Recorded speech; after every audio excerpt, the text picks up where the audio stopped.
Since this is a no interest, no credit check, no?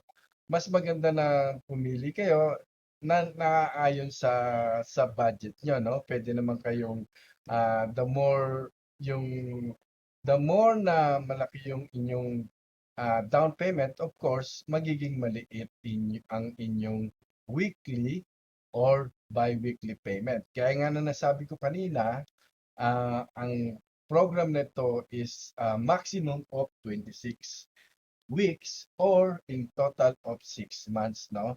So, the further that you book yung travel plan nyo is mas maganda kasi ibig sabihin may time ka na ma-pay mo, fully paid yung ticket, then the company will give you the e-ticket, no, yung e-ticket number na para sa air flight mo, no. So upon fulfillment of the payment, bali makukuha yung ticket.